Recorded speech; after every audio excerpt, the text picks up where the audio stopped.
Sebanyak 1.236 orang P3K yang lulus di Kabupaten Ogan Ilir akan dilantik pada tanggal 16 September 2025 mendatang. Namun, 2 orang dinyatakan gugur dilantik karena meninggal dunia. Hal ini dikemukakan oleh Kepala Badan dan Pengembangan Sumber Daya Manusia BKPSDM Kabupaten Ogan Ilir, Wilson Effendi. Seluruh P3K Kabupaten Ogan Ilir yang lulus di gelombang 1 dan gelombang 2 akan dilakukan pelantikan pada tanggal 16 September 2025 mendatang di lapangan Tanjung Senai Kompleks Perkantoran. Pelantikan ini akan dilakukan langsung oleh Bupati Ogan Ilir Panca Wijaya Akbar.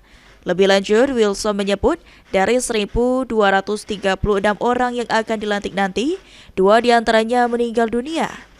Sehingga untuk jumlah keseluruhan P3K sebanyak 1.238 orang. Untuk P3K yang meninggal dunia tidak dapat digantikan siapapun, lantaran nomor induk kepegawaian atau NIP sudah ditetapkan.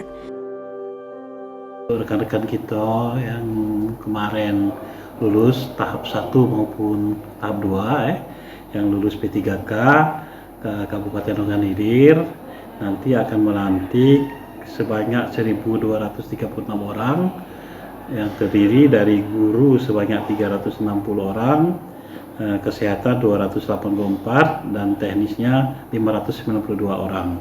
Jadi jumlahnya 1.236 orang. Ahmad Romawi, PAL TV.